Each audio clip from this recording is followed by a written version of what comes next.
가고 좀 이따가 영상을 끄고 하든가 하자.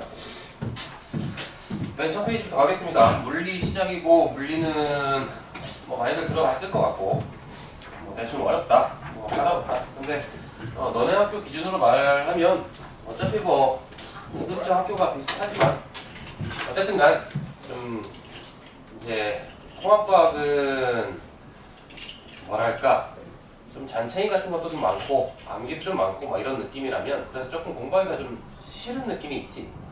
근데 이제 물리 같은 경우는 그런 느낌은 당연히 아니고 어려운 문제도 많고 그다음에 이제 얘네들도 잔챙이는 있어. 물리도. 근데 통합과학에 있는 그런 암기식 그게 아니지. 이제 개념을 집요하게 물어보는 문제.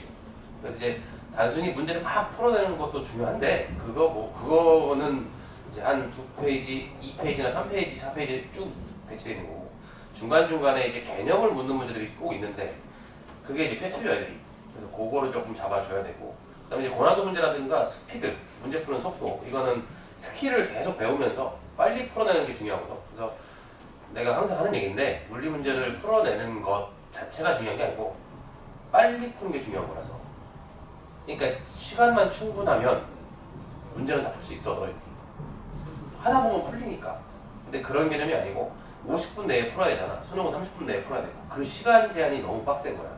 그래서 대부분 애들이 선덕, 재현, 대진, 서라벌, 대진역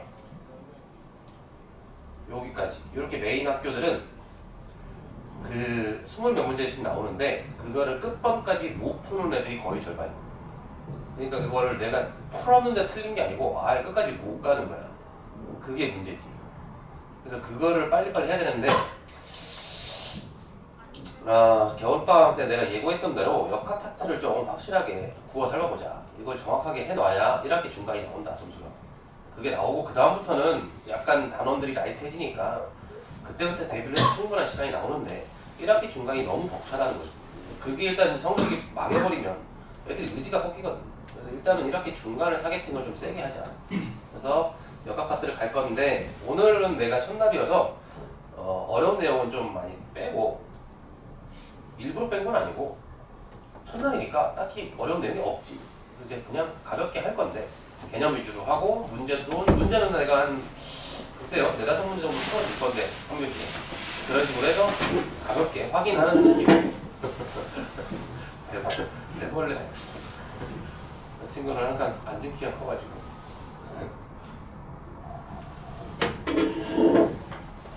바로 한번 진행해 봅시다. 너무 쫄지 마시고 그래 맞자. 물리 원이죠. 얘네가 이제 마지막 교육과정이잖아. 일단 이동거리라든가 변이라는 개념은 참 지속기도 많이 들어갔죠. 많이 들어갔고 가볍게 정리하고 넘어가는데 S라는 기호를 쓰고 미터라는 단위를 쓸 거라는 건 알고 있잖아. S라는 기호, D나 L도 쓰는데 S를 대부분 씁니다.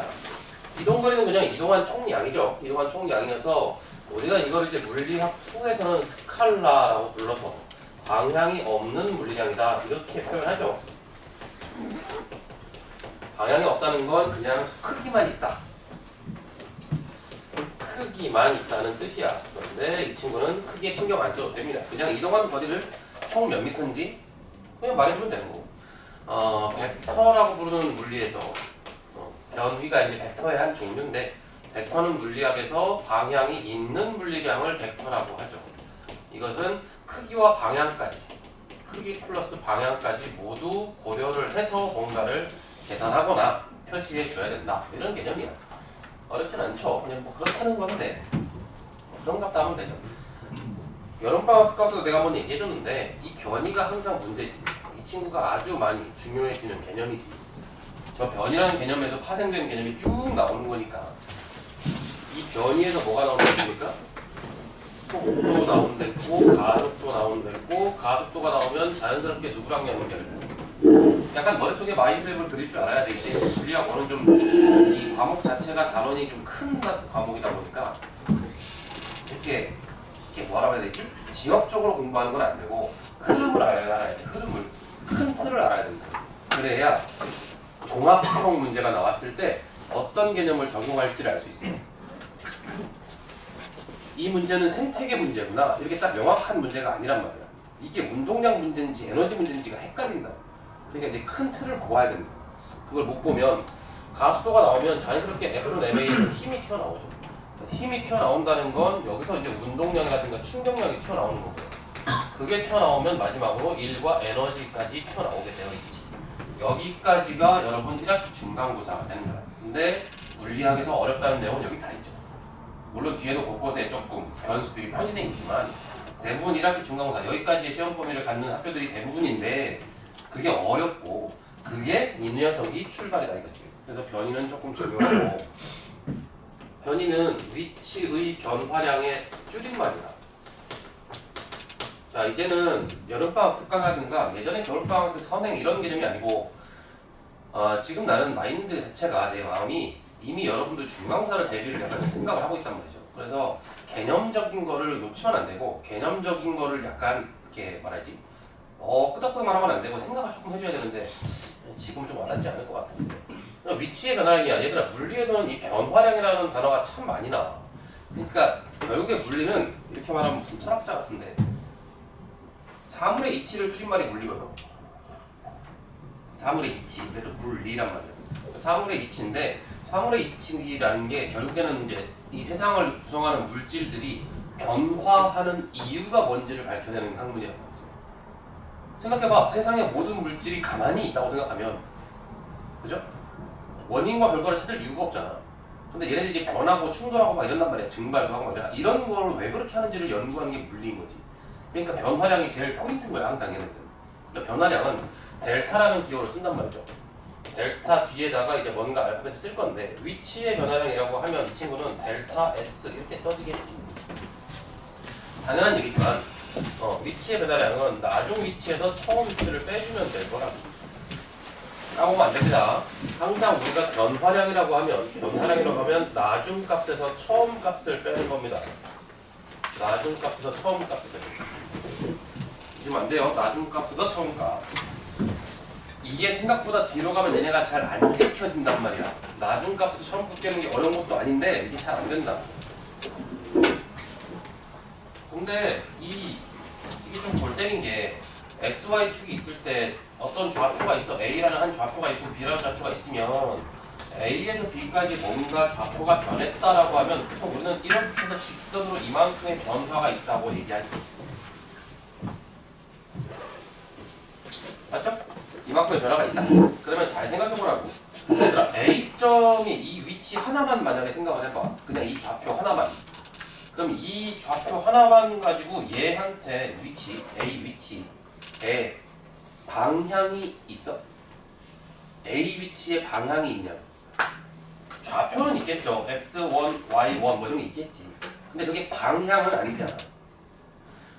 얘에 비해서 B라는 좌표가 이만큼의 위치가 변화한 거다라고 했을 때 델타 S 위치의 변화량이 돼야 방향이 생기는 겁니다. 그러니까 변 위의 방향을 고려하라는 뜻은 두 위치의 변화한 쪽, 그러니까 어느 쪽으로 변했는지 이게 중요한 거라는 거야. 당연히 B에서 A로 오면 방향이 반대가 될 거 아니야. 그래서 위치 자체가 중요한 게 아니고 위치의 변화가 중요한 거야. 근데 요 개념이 생각보다 조금 까다롭다는 거. 그래서 물리에서는 위치의 변화다, 뭐 방향을 고려해야 된다라고 해서 맨날 나오는 이 방향이라고 하는 건 플러스 마이너스로 잡고 갈 건데 플러스 마이너스는 하나는 뭐 오른쪽, 하나는 왼쪽 뭐 이런 식이잖아. 자, 오해하면 안 됩니다. 첫 번째, 그냥 시험 문제 첫 번째 1페이지에서 가끔씩 낚시성으로 나오는 게 있는데 오른쪽 왼쪽에 플러스 마이너스라는 의미지 저게 양의 정수, 음의 정수가 아니란 말이야. 그래서 어떤 친구가 만약에 오른쪽으로 3m를 갔어. 그럼 변이가 플러스 3m지. 어떤 친구가 마이너스 4m 왼쪽으로 4m를 갔다고. 그럼 누가 더 변이가 큰 거야. 이런 상황에서 플러스 3보다 아니 마이너스 4보다 플러스 3이 양의 정수로서 큰 숫자다 이렇게 생각하면 안 된다는 거지. 어쨌든 위치의 변화가 얘가 더 많은 거잖아. 마이너스라고 해서 음의 값의 개념이 아니라니까. 그래서 이 친구는 얘가 더 변이가 큰 거란 뭐? 야 이게 습관이 무섭네. 얘가 더 변화가 큰 거라고. 그죠? 4m 걷는 게 더 큰 거잖아. 근데 이렇게 해놓으면 애들이 자꾸 이제 시비를 건단 말이야. 플러스 3이 더 큰 거 같은데 이런단 말이지. 그래서 시험 문제에서는 항상 무엇을 물어본다고? 변이의 크기를 물어보거든요. 그러니까 변이라고 하면 자꾸 양, 정수 개념을 생각하니까 그냥 변이에다가 이렇게 절대값을 씌워서 3과 4 이렇게 해서 비교를 하게 한다는 거지. 그러면 누가 봐도 명확히 얘가 더 큰 거지. 그죠? 아니 3m 간 놈보다 4m 간 놈이 위치가 더 많이 변한 게 맞잖아. 그런 식의 개념이다. 그래서 이거는 양과 음의 정수 개념이 아니다라는 거지. 그 다음에 이동거리는 별 볼 일 없는데 여기 진짜 곳곳에 방석이 있어. 여기 여자분들이 많아. 아니 확실한 거 같아. 여기도 되게 지저분하고 많이 지저분하고 이게 막 뭐 좀 그래 막 보라색 핑크색 막 곳곳에 있는 방석들을 녹화중이라서 좀 그렇던데 꼭 이렇게 지저분한 얘는 무조건 증가밖에 안 되죠. 얘들아 이동거리는 방향이 없어. 갔다가 돌아온다고 해서 마이너스로 줄어들거나 이런 개념이 아니고 그냥 이동한 총 양을 얘기하는 거니까 항상 증가할 수밖에 없다. 또는 움직이다가 멈춰 있으면 제자리에 가만히 있겠지. 그러면 이동거리가 감소하진 않겠지. 그러니까 이동거리는 절대 감소할 수 없는 값이다. 무조건 증가하거나 또는 일정하다. 뭐 이런 얘기. 이거밖에 안 된다는 거지. 근데 변이는 오른쪽으로 갔다가 왼쪽으로 돌아와 버리면 감소할 수 있지. 근데 변이가 이렇게 설명을 막 해도 막상 여러분들한테 문제 풀 때 뒤통수를 때리는 방식은 이런 이제 개념적인 게 한 문제 나올 수는 있지만 대부분의 변이가 골치 아픈 건 사실 그런 개념은 아닌데 이거 좀 문제를 좀 봐야 됩니다. 문제를 봐야 되고 어제 똑같이 개강을 해서 설학월, 대진, 선덕 세 반 수업을 해봤는데 애들께도 괜찮다고 적당하다고 좋아하더라고. 근데 난도가 근데 이제 가끔 혹자들은 이제 첫 수업이니까 좀 썰도 풀고 좀 이렇게 좀 야부리 좀 털다가 대충 와 그래도 시험 끝난 지 얼마 안 됐는데 왔으니까 좀 재밌게 해서 보내주겠지 싶었나 봐. 수업을 풀로 다 했거든. 근데 첫날부터 왜 이러시냐 하고 얘기를 좀 해줬는데 그럴 때가 아니다 이놈들아. 지금 1학기 중간고사를 보면 피눈물을 흘릴 건데 그래서 당장 시험 때문에 시작이다. 근데 또 한 좋아하는 애들이 더 많긴 하더라고. 어차피 뭐 그런 식의 이제 우스갯소리들이야. 앞으로 할 시간은 많이 있어요. 역학이 끝나면 할 시간이 많습니다. 전자기학 파동 쪽으로 가면 막 으악 이러지 않거든. 그러니까 그때는 조금 여유가 생겨. 그럴 때는 이제 내가 이런 얘기도 해주고 하죠. 근데 역학 파트는 그럴 때가 아니야. 지금 몇 달이냐? 1, 2, 3, 4, 5 4달 동안 준비를 죽어라 했다. 그럼 니네가 90점 위쪽으로 살짝 갈 수도 있어. 갈 수 있어. 난 그렇게 하는 게 목표야 사실. 너희들을 재밌게 해주고 썰 푸는 건 나도 쉬운데 지금은 그럴 타이밍이 아니야. 그거는 좀 아니고 점수를 나오게 하는 게 중요한 거죠. 중간고사 끝나고 5월 달에 다시 복귀했을 때부터는 조금 여유가 생길 겁니다. 그때부터는 여러 가지 얘기들을 많이 할 건데 하여튼 녹화 중이니까 여기까지 하고 왜 여기서 녹화를 했지? 어제 할 거야. 그러니까 이거 뭐 맨날 보는 거죠. A에서 이제 이만큼 왔으면 이동거리가 5m겠지 뭐. 변이는 뭐라고 하면 됩니까? 변이는 항상 방향을 포함해야 되니까 여기서 여기까지 왔을 때 5m라고 하면 안 되고 플러스 5m라고 해야 되는 거야. 플러스 5m. 돌아왔어. 그럼 이동거리는 8m죠. 이동거리는 무조건 무적값이야. 근데 변위는 무조건 직선거리. 위치가 얼마큼 변했냐가 중요한 거지. 그래서 플러스 2m 이렇게 해주면 되는 거지. 근데 이제 물리에서는 처음 속도, 나중 속도, 처음 위치, 나중 위치 이런 거 맨날 얘기한단 말이야. 그 처음과 나중이라고 하는 건 우리가 여기를 지금 처음으로 잡고 여기를 나중으로 잡으니까 이렇게 하고 있는 거야. 근데 여기를 처음으로 잡는 문제도 있는 거야. 그럼 여기서부터 변이는 마이너스 3m라고 하면 되는 거지. 그러니까 어디를 처음으로 잡느냐는 그때그때 문제에 따라 다른 거야. 그죠? 그거는 좀 상황을 파악하면서 해야 되는 거지. 무조건 맨 처음 요이 땅 거기가 처음이 아니란 말이지. 그래서 처음이라는 말을 좀 오해하면 안 된다. 아무튼 뭐 이 친구도 마찬가지죠. 과연 무조건 최단 거리가 변이니까 변위는 이동거리보다 작을 수밖에 없는 상황. 직선 코스가 아니라면. 밑에 정리하는 게 3개 있는데 요거까지 하고 일단 요건 빨리 넘깁시다. 요건 뭐 맨날 했던 얘기니까. 일단 이동거리라고 하는 개념 자체가 이동거리가 무조건 변이보다 클 수밖에 없죠. 근데 변이의 크기라고 한번 정확히 좀 얘기를 해보면 이렇게 될 거라는 거지.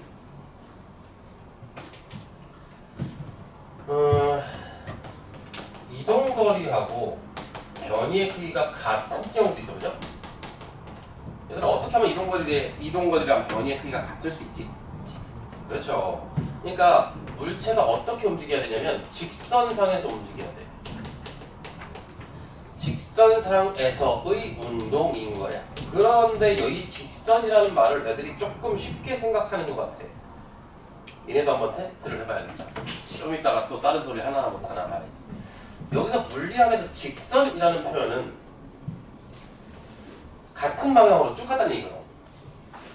이게 다른 말로 하면 운동 방향이 일정하다는 거야. 이건 꼭 기억하셔야 됩니다. 물체에서 운동 방향, 물리학에서 일정이라는 말이 붙었잖아.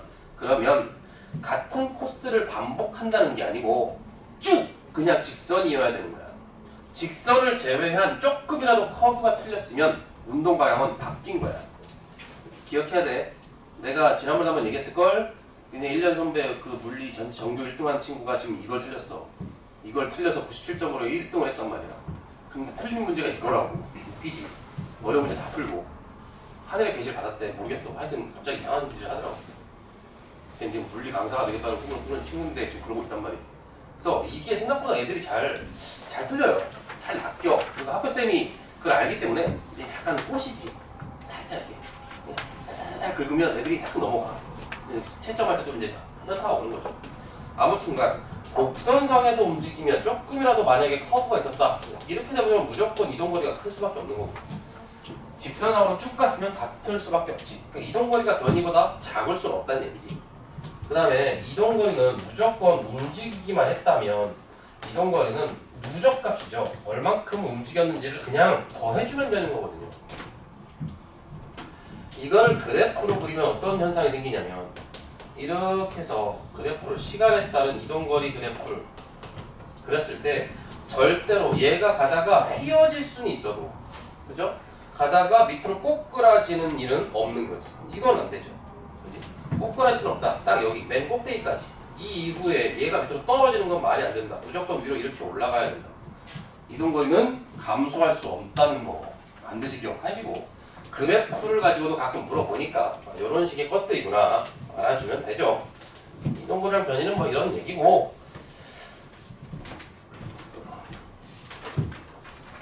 속력과 속도가 나오죠. 이제 슬슬 친구들이 속력과 속도 역시 많이 했던 통합과학 때도 많이 했던 개념입니다. V라는 기호를 쓸 거고요. 미터 퍼 세크라는 단위를 쓸 건데 단위는 무조건 미터로 자동으로 바꿔주는 게 원칙이야. 미터 퍼 세크로. 근데 이제 속력은 여러 가지 단위를 쓰긴 하는데 미터 퍼 세크가 기본 단위다. 알아주면 되고. 어우, 밥 먹었어? 뭔가 늦잠 자다가 후두둑 깨서 오는 거. 고생이 많다. 시험 끝나고 쉬지도 못하고.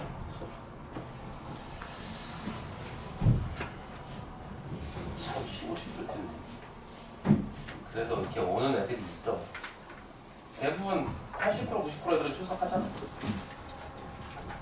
야 근데 뭐 니네한테 선덕 라이벌 뭐 이런 건 아닌데 선덕은 어제 출석이 100%더라. 걔는 시험 좀 빨리 끝나긴 했어. 걔는 지난주 끝났잖아. 그것만 표면적으로 볼 수는 없는데 서랍을 이것들이 문제지만 출석률이 아주 좋아져요. 아 서랍을 또 시작했어.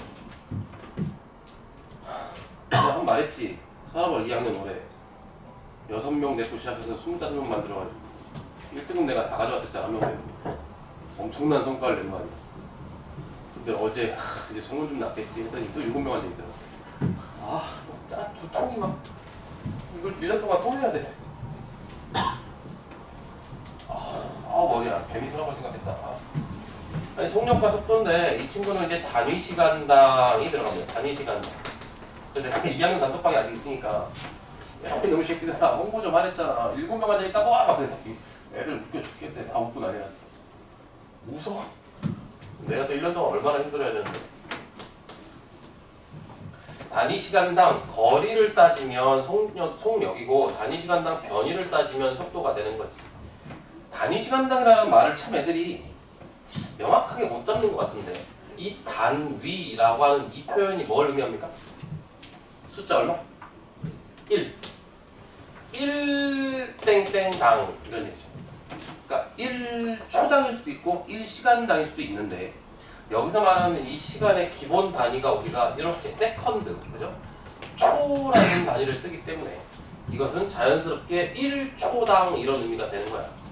그래서 1초당 이동거리가 얼마큼이 됐냐, 변이가 얼마큼 변했냐 이런 개념인데 당연한 얘기겠지만 이 변이라고 하는 친구가 방향이 있다 보니까 속도도 방향이 있는 친구가 되는 거지. 얘가 방향이 있는 거고 속력은 이제 방향이 없다 보니까 얘는 방향이 없으니까 빠르기만 있으면 되는 거죠. 그러니까 단순한 빠르기를 얘기할 때는 속력을 얘기한다고 생각하면 되는 거야. 이 속도가 나오면서 조금씩 머리가 아프기 시작하는 겁니다. 변이까지는 그래도 괜찮은데 그래서 우리가 속도를 정의할 때 이렇게 정의한단 말이에요. 속도 V는 단위 시간당이니까 전체 시간이 얼마큼이 흘렀을 때 너의 위치가 얼마큼 변했냐 이런 거.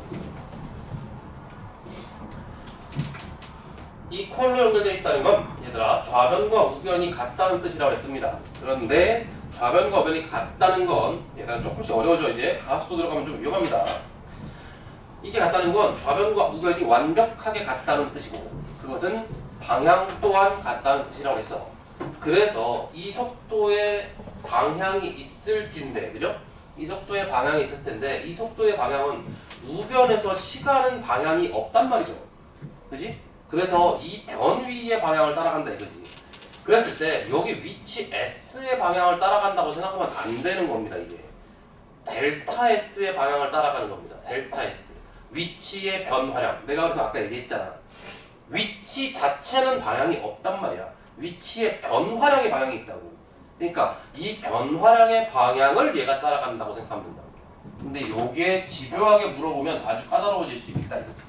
특히 니네 학교는 그런 걸 잘 한다 이거야. 그 쌤 있잖아. 기쁜 선생님. 그 기쁜 선생님이 저런 걸 아주 좋아하신다. 그래서 니네 통합학교 늦게 봤잖아. 아주 집요한 거. 그런 느낌이다 이거지. 근데 니네 통합과학 때 그 물리 문제들은 되게 쉬웠던 거고 2학년으로 오면 아주 집요해지십니다. 요거는 꼭 기억해 두시고 속도는 위치 변화량의 방향을 따라간다라고 하는 건데 등속력 운동은 그냥 얘는 빠르기가 일정하면 돼요. 그러니까 예를 들어서 이런 겁니다. 이렇게 원을 뱅뱅뱅뱅뱅 도는 어떤 물체가 있어. 같은 궤도를 계속 돌아. 계속 같은 운동량을 돌고 있어. 이걸 보고 등속 원 운동이라고 하지. 시험 문제 자주 등장합니다 이거. 문제에서 자주 등장하는 친구야. 그럼 등속 원 운동이야. 얘가 막 돌고 있는데 일단 봐봐. 얘는 시험 문제라고 생각하고 접근해야 돼요. 반시계 방으로 뱅뱅뱅 돌고 있는데 여기를 지나는 순간이 있을 거 아니야. 돌멩인지 인공위성인지 하여튼. 그럼 여기를 지나는 순간의 물체의 움직이는 방향이 어디냐라고 하면 무조건 접선 방향을 잡아야 돼요. 여기선 어디로 움직여? 그럼 이렇게 가고 있는데요. 이거 안 된다고. 이렇게 휘면 안 돼요. 그 점에서의 순간적인 속력은 이 접선 방향으로 가고 있는데 가던 애가 꺾여서 원이 되고 있는 거야. 그러면 여기서의 운동 방향은 당연히 이쪽 접선 방향 이렇게 되는 거야. 됐지? 그러면 얘가 계속 5m/s로 돌고 얘도 계속 5m/s로 돌아. 일정한 빠르기로 돈다 이거지. 그렇게 돼버리면 이런 운동은 이렇게 등속력 운동으로 들어가는 거지. 속력이 일정하니까. 그런데 이 친구가 등속 도 운동으로 올 수 있냐라고 했을 때 요거는 안 된다고. 이거 왜 등속도 운동은 안 됩니까? 그죠? 이 친구는 등속 도니까 방향까지 일정해야 되거든. 근데 지금 이게 방향이 일정하다고 안 하다고? 내가 아까 뭘 했어? 물리에서 방향이 일정하다는 건 무슨 운동만? 직선 운동만 얘기한다고. 그러니까 얘가 같은 코스를 돌았다고 등속도가 되는 게 아니라고. 직선이 아니면 무조건 속도는 방향이 변한 거라고. 그러니까 얘는 안 된다. 요거 꼭 기억하셔야 된다. 그러니까 빠르기는 일정하는데 속도가 일정하지 않다. 그러면 이렇게 물어볼 수 있지. 속도가 일정하지 않아? 일정하지 않아. 그러면 속도가 변했어? 맞아, 틀려? 속도가 일정하지 않아. 방향이 변했으니까. 그럼 속도가 변했다는 얘기잖아. 일정의 반대말은 변하는 거잖아. 그럼 이건 변한 거잖아. 그럼 속도 변화량은 어떻게 돼? 속도 변화량은 어떻게 구한다고 얘들아? 변화량이 물리에서 붙으면 나중값에서 처음값을 빼주면 된다지. 그럼 여기서 나중값을 처음부터 어떻게 빼? 제가 5고 제가 5잖아. 5m/s에서 5m/s를 빼란 얘기 아니야? 이러면 0이잖아. 그러면 델타 V 속도 변화량이 0이면 일정한 거잖아. 이게 안 맞잖아.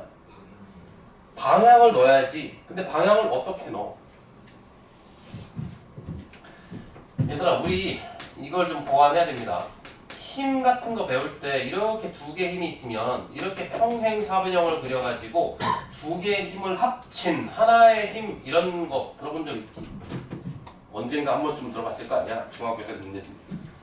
이걸 보고 힘이 됐건 속도가 됐건 가속도가 됐건 물리에서는 이거를 방향이 있는 물리량, 벡터의 합이라고 불러. 두 개의 방향이 있는 물리량을 합할 때 이렇게 더해서 대각선으로 하면 합한 벡터가 된다는 거지. 근데 요거를 반대로 쪼갤 수도 있단 말이야. 이렇게 원래 있던 애를 거꾸로 평행사변형이 되게 그려줘서 두 개의 화살표를 만들면 내가 하나의 힘이나 속도나 가속도를 두 개로 쪼갠 거야. 근데 꼭 이렇게 정직하게 직각이 되게 쪼갤 필요는 없거든. 그러니까 요렇게 된 놈으로 하나 쪼갤 수도 있어. 그럼 쟤랑 평행사변형이 되려면 이렇게 해서 이 점점점을 그대로 평행이동시키면 이런 식으로 하나 그려주면 된다고 해. 그 다음에 이 긴 놈을 또 평행이동시키면 이렇게 해서 하면 이것도 평행사변형이 되는 거잖아. 그러면 이 초록색을 내가 이거 한 놈과 저거 한 놈으로 쪼갰다고 해도 맞다 이거지. 왜냐면 얘와 얘를 합하면 다시 초록이가 될 거니까. 맞죠?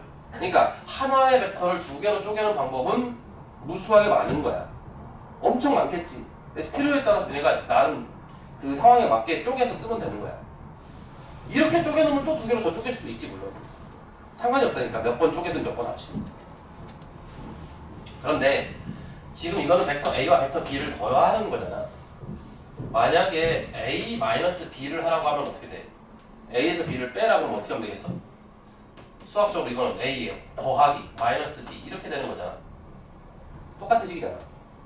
그러면 B가 있었는데 마이너스 B로 바뀌었지. 그럼 이 B라는 벡터를 어떻게 하면 되겠어? 반대 방향 B래 마이너스 B. 그러면 A는 그대로 있는데 B가 어떻게 바뀌어? A는 그대로 있고 B는 오른쪽이었던 게 이쪽으로 가는 거죠. 이게 마이너스 B잖아. 반대쪽 B란 얘기야. 그러면 이게 A랑 마이너스 B가 된 거잖아. 이 둘을 더하면 된단 말이야. 그게 이거잖아 지금. 그러니까 A랑 마이너스 B를 더하려면 또 평행사변을 그려가지고 이렇게 해서 더하면 이렇게 하면 돼. 이렇게 해주면 이게 바로 뭐야? A 마이너스 B가 된 거지. 다시 이쪽으로 와봐. 그러면 지금 이 친구가 나중 속도고 이 친구가 처음 속도니까 이 나중에서 처음 거를 빼고 싶다는 거야. 그럼 벡터의 개념을 보면 어떻게 빼면 되는 거야? 한 놈이 이렇게 있고 여기서 위로 올라가는 놈을 빼고 싶다 했으니까 걔를 위쪽으로 그리지 말고 어느 쪽으로? 아래쪽으로 그려서, 그죠? 아래쪽으로 그려서 이거는 지금 마이너스 한 놈이잖아 이미.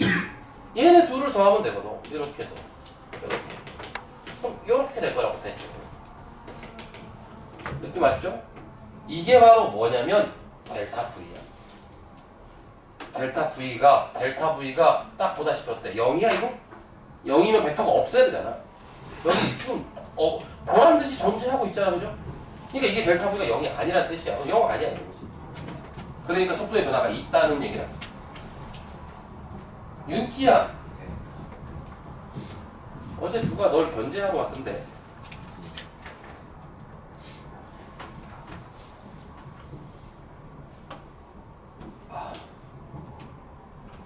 누가 오자마자 윤기는 일요일 반인가요? 그러던데.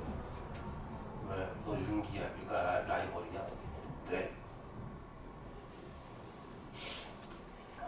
약간 좀 까맣고 좀 약간 좀 생소 안 한 것처럼 생긴 있는데 분명 세수를 안 했을 거야. 걔는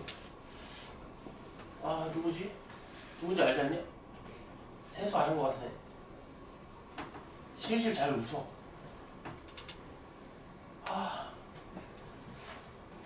여름 특강때 왔다는데.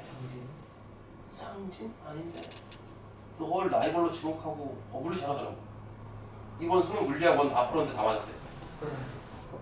근데 애들이 넌 물리만 잘한다고 하던데. 나 이거 출석부 안 보고 알고 싶은데.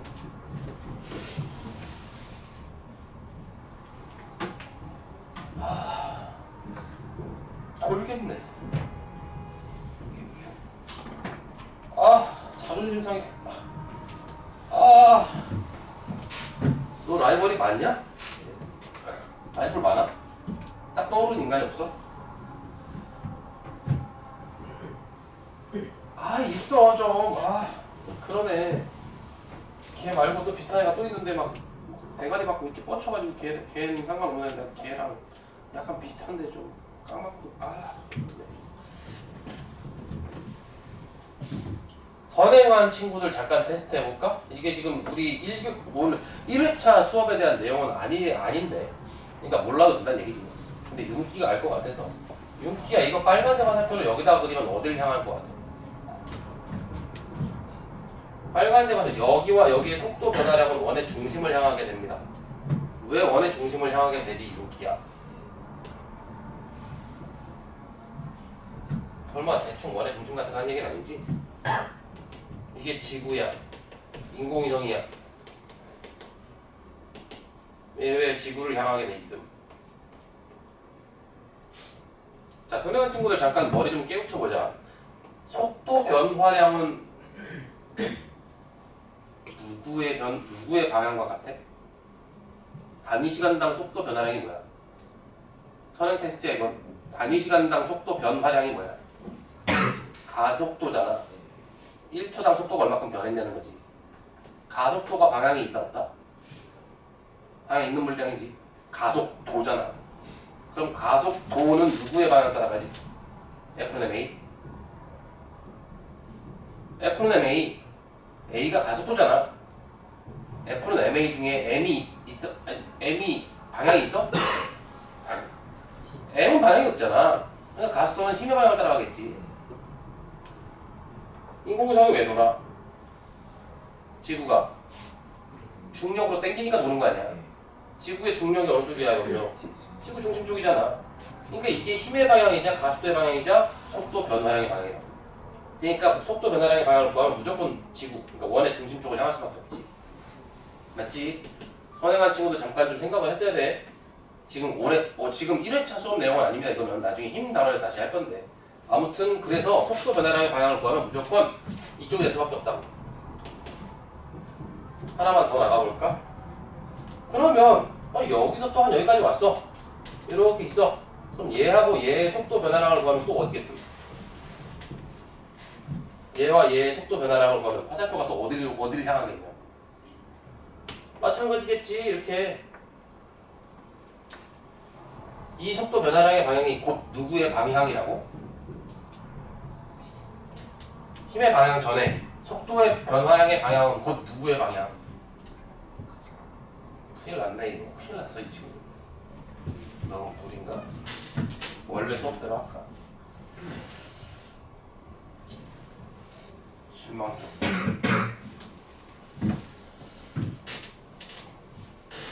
1등급 혹은 2등급을 받고 싶지 않아? 얘들아 우리가 4등급은 등급으로 잘 안 쳐. 이제 물리는 3등급까지 나와야 돼. 시험 끝나고 나한테 점수 보낼 때 4등급인 것 같다. 그러면 그냥 죄송합니다 보내면 되고 1, 2, 3 중에 하나 떴으면 우와 3 먹었어요 그렇게 하면 돼. 이 근처 메이저 학교에서 3등급까지만 들어가도 니네 대학 가는데 과탐 때문에 발목 잡히는 일 없을 거야. 그러니까 3등급 안에만 들어간다고 생각하면 되고 1, 2등급 받으면 당연히 좋지. 1등급이면 더 좋고 4로 밀리면 안 돼. 4로 밀린다는 게 80점을 못 넘는다는 뜻이야. 그러니까 물리를 80점 위로 올라가려면 아니야. 뭐 첫날부터 안 되잖아. 상대 속도 개념입니다. 이건 어렵지 않은데 이상해. 개념이 어렵지 않은데 이 친구가 고난도로 가끔 등장을 할 때가 있어. 그래서 상대속도는 이런 얘기죠. 누군가가 상대방을 봤을 때, 그죠? 어떻게 보이냐 이런 얘기라서 보통 이렇게 써요. V, A, B 이렇게 쓴단 말이야. 위에 이제 원래 정확하면 벡터 표시가 있어야 되는데 생략하고.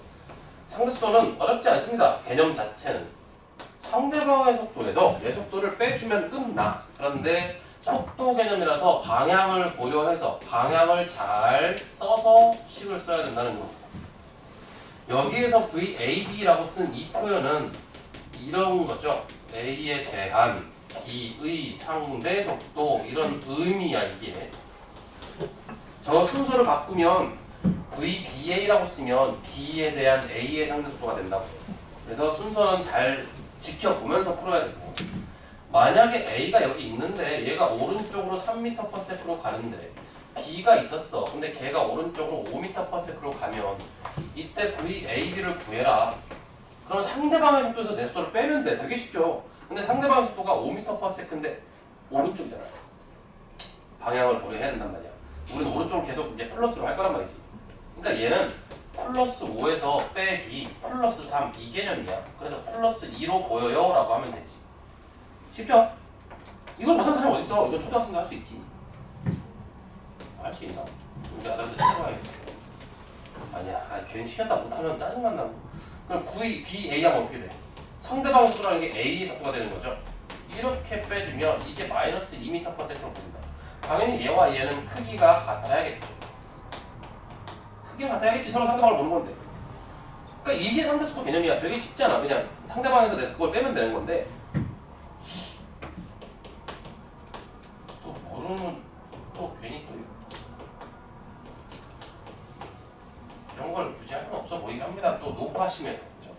이렇게 했을 때 하나만 더 해보자고. 그럼 이렇게 돼 있으면 상대방의 속도인데 왼쪽이니까 마이너스 5 빼기 내 속도 플러스 3 이렇게 되면 마이너스 8로 보이겠죠.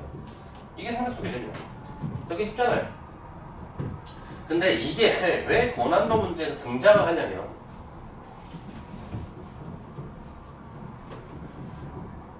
이 그래프는 이제 그런 값도 하시면 되는데 이제 이런 문제들이거든요. 이런 문제가 이제 상대속도 개념이 나와. 근데 이 상대속도 개념이 뒤로 가면 또 이런 것도 있고. 봐봐. 너네 이거 하나 개념 좀 넣고 가자. 내가 오늘 너네가 반드시 알고 가야 될 개념을 빨간색으로 칠판에다 써놓을 거거든. 지금은 하나도 안 나왔어. 좀 있으면 나올 것 같은데. 니네 자, 조금 집중 좀 해볼까요? 질량이 m짜리가 있어. 여기 질량이 2m짜리가 있습니다. 이거 통합과학 때 했던 건데 혹시 몰라서 다시 하는 거야. 그럼 여기에 중력가속도는 g라고 할게요. 여기 작용하는 중력은 mg야. 여기 작용하는 중력은 2mg겠죠. 놀랍지 않냐? 이거 중력이야, 그치? 얘들아, 중력은 력이잖아, 력. 힘이지. 그러니까 힘이야. 어떻게 보겠어? 질량에다가 중력 가속도를 곱했잖아. 그러니까 이거는 지금 이 중력이라고 하는 이 힘을 우리가 구하려고 할 때 질량에다가 중력 가속도를 곱했단 말이죠. 이거를 그냥 문자 그대로 기호대로 쓰면 뭐가 돼? 중력은 힘이니까 F고 얘는 M이고 얘는 이거 쓴 거거든. 그냥 F는 MA를 썼는데 이 A 자리를 중력 가속도로 바꿔 쓴 것 뿐이야. 너희들이 놀래야 될 건 뭐냐면 아무도 왜 안 놀라는 거죠? 질량 m짜리의 가속도도 g고 2m짜리 가속도도 g라는 거야. 그러니까 여기에다가 오와 너 질량 2배야? 그럼 네 중력은 2m 곱하기 가속도도 2배 해. 이렇게 안 하잖아. 그치? 그냥 질량만 2배를 해놨단 말이지. 같은 가속도를 얻고 싶으면 질량이 2배가 됐으면 힘도 2배로 작용하면 되는 거거든. 그러니까 같은 가속도일 때 질량이 2배니까 힘 자체가 2배인 거야. 그래서 G값은 가만히 있으면 된다. 그래서 가벼운 물체, 무거운 물체를 동시에 자유낙하를 시켜도 떨어지는 중력 가속도가 똑같단 말이야. 이게 갈릴레이가 피사의 사탑에서 했다는 그 실험이잖아. 가벼운 놈, 무거운 놈을 동시에 떨어뜨렸을 때 동시에 떨어질 거다. 그 당시 아리스토텔레스 철학관에서는 무거운 게 먼저 떨어져야 되거든. 근데 그렇지 않다는 걸 이제 막 썰을 푸는 거잖아. 근데 니네 이런 거 혹시 알고 있나? 모르면 말이 안 되죠? 나한테 배웠으니까 모르고 큰일 나는데. 얘가 자유낙하를 했어. 쭉 떨어졌어. 떨어졌는데 바닥까지 도착을 했어. 이때 높이는 h만큼 떨어졌다고 하자고. 그러면 바닥에 도착했을 때 저 물체의 속력은 어떻게 구한다고 배웠냐? 루트 2gh 많이 했지? 얘는 속력 부위가 루트 2gｈ거든. 뭐가 없어? m이 없지? 여기 m이 없다고. 얘도 마찬가지야. 그럼 말이 좀 이상한데 좀 m이 중간적으로 m이라고 해가지고. 아니 옛날에 이런 말이 없었는데 얘들이 이걸 만들어냈어. 얘도 m이 없어. 이것들이 둘 다 m이 없다. 상관이 없다고. 왜 이렇게 되는 거야 얘들아? 마찰이 없어. 니네는 항상 마찰이 없어. 물리에서는. 원에서는. 그럼 여기서의 무슨 에너지가? 여기서의 위치 에너지. 포텐셜 에너지 mg 여기다 쓸까? mgh라고 하는 포텐셜 에너지가 여기 도착했을 때 무슨 에너지로? 운동 에너지로 전환됐다 해서 역학적 에너지 보존했었단 말이지. 그래서 그걸 쓰면 야 mgh가 그대로 2분의 1 mv 제곱이 됐으니까 질량이 m이건 2m이건 너는 필요가 없다는 거지. 그래서 V는 루트 2gh가 된다 이거지 뭐. 근데 질량과 상관이 없다. 맞죠? 가스통은 똑같다. 기억하시고 이번에는 이 친구를 이렇게 밑으로 자유낙하시키는 게 아니고 빗면을 연결해서 쭉 떨어뜨려. 빗면으로. 그랬더니 떼구르르 굴러와서 같은 땅바닥까지 도착했을 때 얘가 속도가 있을 거야. 잘해야 돼.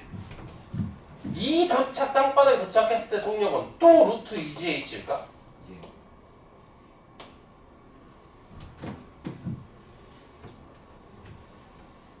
동주 어떻게 생각하나? 기다고? 네? 기다고? 적은 것 같습니다. 그러니까 기다. 맞다. 네. 충청도 사투리인 거야. 기야 아니야. 얘들아 이거 맞아 안 맞아? 포텐셜 에너지 할 때 저 h가 뭐죠? 빗면의 길이가 아니고 높이란 말이지, 그죠? 그러니까 빗면을 놔도 이 높이가 h인 건 달라지지 않거든. 그래서 똑같은 유도식에 의해서 그냥 똑같다는 거죠. 그렇구나. 하나 더. 우리가 이렇게 빗면이 있을 때 이제 결론적으로 이걸 하려고 지금 계속 하는 겁니다. 내가 선행 때 여름 특강도 한번 했습니다만 이렇게 질량 m짜리가 있는데 이 질량 m짜리는 중력이 이렇게 작용한다고 그랬죠. mg. 맞죠? 이 물체는 어느 쪽으로 움직여? 누가 봐도 이렇게 빗면 아래로 움직일 게 뻔하지. 그래서 우리가 이 중력은 아래쪽으로 작용하는데 그쪽으로 물체가 갈 것 같지는 않단 말이지. 그래서 이 물체에 작용하는 중력을 빗면 아래쪽으로 한 놈, 상관없는 수직인 놈으로 한 놈, 두 개로 쪼갠다는 거지. 아까 잠깐 했지. 우리는 지금 이놈이 1번님이 중요한 거고 2번님은 별로 의미 없는 놈. 그랬을 때 결국 이 세타가 90 회전시키면 여기가 세타가 된단 말이죠. 그래서 2번님은 mg 코사인 세타가 되는 건데 얘는 별로 의미가 없어. 관심이 없고 1번님이 mg 뭐가 돼? mg 사인 세타가 되면서 얘가 실질적으로 물체를 움직이는 힘이지. 중요한 거다 지금 이거. 잘 봐. 당연히 이 친구들은 이렇게 평행사변형이 만들어져야 되겠지. 하나 힘을 두 개로 쪼갠 거니까. 자, 요 1번 힘은 굉장히 의미하는 게 크다. 왜냐면 물체를 실질적으로 움직이게 한 힘이거든. 여기서 퀴즈. 잘 들어야 돼. 조금씩 위험해지는 거야 지금. 이 물체는 결국 빗면 아래로 내려가. 그럼 이 빗면 아래로 내려가는 이 물체는 중력 때문에 움직였다라고 할 수 있어? 중력 때문에 움직인 거야? 맞을력 없어? 어때? 그 기쁜 선생님이 지금 계속 미리 노리고 있다고. 조심해야 된다고. 중력 때문에 움직인 거다. 중력이 없으면 안 움직였을 거 아니야? 중력 때문에 움직이긴 했잖아. 그쪽으로 가지 못해서 그렇지. 비스듬하게 가서 그렇지. 근데 이 1번님이라고 하는 것 자체가 중력을 쪼갠 힘이잖아.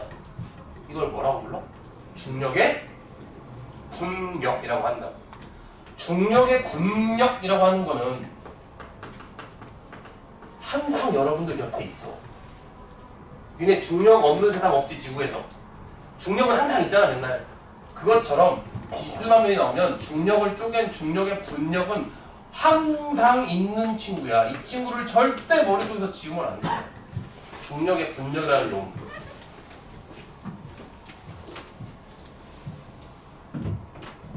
그럼 실질적으로 움직인 친구는 mg sin 세타라고 하는 저 놈이야. 이게 F야. F는 뭐라고? MA야. 뉴턴 이법칙 통합각도 됐으니까. 그럼 여기서 가속도 A가 얼마라는 게 나와? G sin 세타 이렇게 나오지? 또 누가 없냐? 또 M이 없지? 이거 2M짜리 갖다 놔도 똑같다는 뜻이지? 가속도가 똑같다. 가속도가 달라지는 게 없어. 중력 가속도는 그대로인데 사인 세타 값에 의해서 가속도가 결정되는 거야. 결국 세타, 결국 너 빗면에 경사도가 이 물체의 가속도를 결정해. 되나? M이 없다. 여기에 2M짜리 갖다 놨다. 얘 가속도 얼마겠어? 또 얘란 말이야. 여기 M이 없다니까. 100M짜리 갖다 놔도 마찬가지라니까. 결론이죠. 결론입니다. 같은 빗면에서는 아주 중요하다는 뜻입니다. 빨간색으로 별표 딱 때렸지. 같은 빗면에서는 니네 물리 끝날 때까지 계속 기억해야 돼요. 질량과 상관없이, 질량 상관없습니다. 무조건이야. 가속도가 같습니다. 세타 값만 같으면 질량에 무관하게 무조건 가속도는 같다.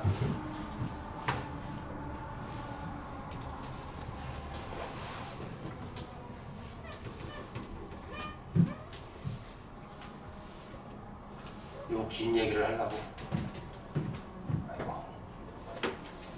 자, 이제 우리 요것만 해결하고 1교시 잠깐 쉬다 가겠습니다.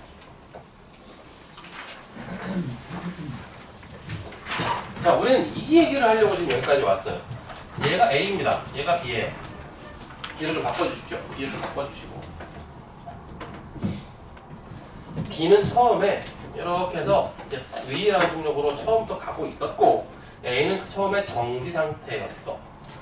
그때부터 시작할 거야. 점점 밑으로 미끄러지겠지. 점점 빨라진다 이거야. 물리는 공통점 찾는 게 중요하겠지. A와 B의 공통점이 뭐야? 같은 빗면에 있지? 같은 빗면에 있잖아. 그러면 둘의 가속도가 같아야 된단 말이야. 얘와 얘의 가속도가 같다는 게 무슨 말이냐면 시간이 1초 1초 갈 때마다 속도 변화량이 같다는 뜻이라고. 그러니까 얘가 만약에 좀 있다가 속도가 V가 됐어. 그럼 얘는 얼마가 됐겠어? 이런 식이라고. 2V 되면 3V 된다. 이런 얘기라고 지금. 이런 식으로 쭉 빨라지면 얘도 쭉 빨라진단 말이야. 그럼 A와 B의 속도 차이가 얼마야? V지. A와 B의 속도 차이가 V잖아. 속도 차이 V가 달라지게 생겼냐? 계속 일정하지. A와 B의 속도 차이를 네 글자로 줄이면 뭐가 되는 거야? 상대 속도가 되는 거야. 그러니까 지금 이 친구들은 이런 식의 운동에서 상대 속도는 V로 일정한 거야. 이게 중요한 거야. 일정하다는 이 표현. 이게 어려워. 시험제 나오면 상대 속도는 V라는 상대 속도로 일정하다.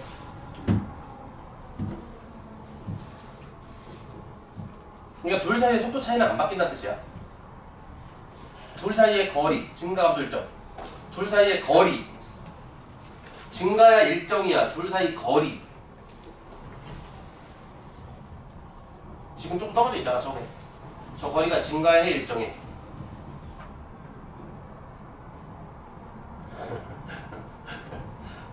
빨리 증가 일정.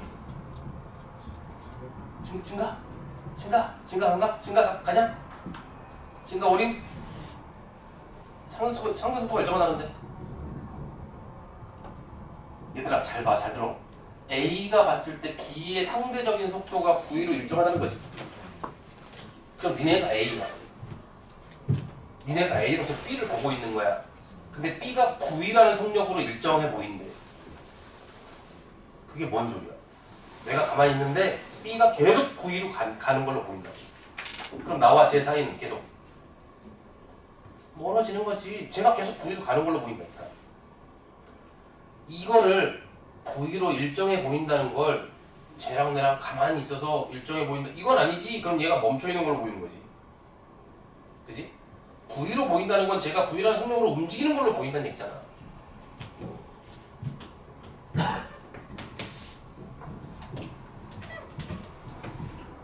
아니 대벌레가 동주를 봤는데 앞으로 V라는 속력으로 3m/s로 뛰어가는 걸로 보여. 그게 상대속도잖아. 그럼 1초 뒤엔 3m, 2초 뒤엔 6m, 3초 뒤엔 9m 멀어졌겠지. 그지? 계속 멀어진다. 얘들아, 속도 시간 그래프에서 기울기가 뭐죠? 가속도지. 이건 통과 때도 했잖아. 속도 시간 그래프에서 기울기는 가속도야. 그럼 A는 그래프가 어떻게 그려지겠어? 등가속도 운동할 거 아니야? 빗면에서 일정하게 점점 빨라진단 말이지. 그래서 기울기가, 즉 가속도가 일정한 쪽으로 쭉 증가해야 된다고. 그러니까 A를 예를 들어서 이렇게 하면 이게 A게 된다고. 어이씨, 이것도 떨어지가 않아. A는 쭉 해서 이게 A 그래프가 된단 말이야. 얘들아, 그래프 아래쪽 면적은 뭐죠? VT, 속도 시간 곱하면 변이, 이동 거리 이렇게 되겠지. 지상의 운동이면 뭐 이동 거리가 변이나. B는 어떻게 돼? B도 얘들아 기억해야 돼. B도 같은 빗면에 있지. 가속도가 같아야 되잖아. 근데 이 그래프에서 기울기가 가속도라며. 그럼 기울기는 똑같게 그려져야지. 근데 처음 스타트 포인트가 얘는 처음부터 이게 있었잖아. 그러니까 0이 아닌 거지 처음이. 그래서 V에서 출발하는 거야. 그래서 이런 식으로 그려지겠지. 기울기는 똑같게. 왜 자꾸 똑같이 그려지는 거야? 기울기는 똑같게 이런 식으로 그려진다. 이게 이제 B가 되겠지. 느낌 와? 상대 속도는 생각보다 얘들아 요게 뭘까? 이와 얘와 얘 요 차이 뭐. 얘들아 세로축의 속도야. 얘와 얘의 차이가 뭐겠어 이게? 뭘 의미해? 의미하는 게 뭐냐고. 이게 의미하는 게 뭐냐고. 이게 상대 속도인 거야. 이게 0이고 여기가 V인 거야. 받아들여야 돼 빨리 머릿속 가슴속으로. 이게 상대속도니까 이 차이는 계속해서 똑같은 V인 거라고. 이게 상대속도가 일정하다는 의미야. 그럼 둘 사이의 거리는 어떻게 이해하면 돼? 여기까지 끊어봐. A한테 너 얼마큼 갔냐라고 하면 이 면적만큼 갔다고 할 거 아니야. 그때 B는 얼마큼 갔겠어? B 그래프 아래쪽 면적은 이만큼이잖아. 그러면 지금 B는 딱 봐도 A보다 이만큼을 더 갔지. 이만큼을. 맞나요? 그래프까지 정확하게 이해하셔야 된다고. 이만큼을 더 간 거야. 그러니까 A와 B 사이는 저만큼 멀어졌겠지. 그 다음에 또 똑같은 각만큼 쪼개봐. 똑같은 얘긴데 그럼 A는 그때 이만큼을 더 갔을 거 아니야. 근데 B는 그때 그 다음에 이만큼을 더 갔지. 그럼 또 B는 A보다 요 마른 것처럼 생긴 이상한 요 도형만큼을 더 간다니까. 맞나? 얘들아 이걸 1초였다 이걸 2초였다 생각을 해봐. 시간만 간단 말이야. 그럼 계속 얼마큼씩 요 면적만큼씩이 B는 A보다 추가되잖아. 맞나? 같은 시간이 흐를 때마다 같은 면적만큼 계속 추가될 거라니까. B의 이동거리가 A보다. 그게 무슨 뜻이야? 1초마다 B는 A보다 이만큼을 또 가는 거야. 그 다음에 또 이만큼을 또 가는 거야. 그러니까 A와 B 사이는 점점 이 멀어진 값이 계속 누적될 거 아니야. 그러니까 얘는 점점 일정하게 멀어지는 거지. 요거 되냐? A가 바라봤을 때 B가 어떻게 보이겠어? A가 바라봤을 때 B가 어떻게 되겠어? 그럼 A를 어떻게 하는데 우리가? A를 지금 움직이고 있지만 A를 어떻게 하고 있다고 생각하면 돼? A를 멈추다고 생각하면 되는 거야. 그러면 A라는 이 그래프를 무슨 축으로 맞춰버리면 돼? A라는 이 그래프를 X축으로 맞춰버리는 거야. 그러면 B 그래프가 어떻게 만들어지겠어? A를 여기다 이렇게 맞춰버렸어. 그럼 B가 어떻게 되겠냐고. 얘도 같이 와야지. 그럼 B는 이렇게 되겠지. 맞아. 얘들아, 세로축 속도야. B 속도 어떻게 되고 있어? A가 봤을 때 일정한 거리인 거야. 되겠음? 그럼 당연히 등속 운동했다는 얘기 아니야 이거. 그러니까 일정하게 빨라지는 거지. 아니 일정하게 멀어지는 거지. 완벽하게 이해했습니까? 상대 속도를 어렵게 되는 방법이 뭔지 알아? 이렇게 갖다 놓고 물어보는 건 쉬운 거야. 그럼 니네가 노종환이랑 배웠어 막 이렇게 한다고. 근데 생뚱맞게 이런 그래프를 주고 이 상황을 연출하게 한다고. 그럼 니네가 거꾸로 상상하는 건 잘 안 돼. 그래프 해석까지는 되는데 실제 상황이랑 연결되면 안 된다 이거지. 그걸 이제 어렵게 하는 거야. 그리고 좀 더 어렵게 하려면 물체가 갔다가 돌아오면 돼. 지금은 둘 다 이쁘게 이렇게 딱 이렇게 가잖아. 그게 아니고 한 놈 밑에 쏘고 마는 거야. 한 놈 떨어뜨리고 이런 식으로. 그럼 떨어지는 놈이 있고 올라오는 놈이 있잖아. 근데 내려가는 놈은 괜찮아. 쭉 빨라지면 되니까. 근데 올라오는 놈은 올라오다가 느려지다 어떻게 돼? 밑으로 빨라지거든 이렇게. 그럼 이제 머리가 꼬이는 거지. 그러니까 상대 속도는 고난도 문제로 한 번씩 등장을 한다고. 한 번씩. 이 친구는 생각보다 연습을 좀 해야 된다. 여기까지 문제는 없죠? 일단 오케이. 잠깐 좀 끊었다가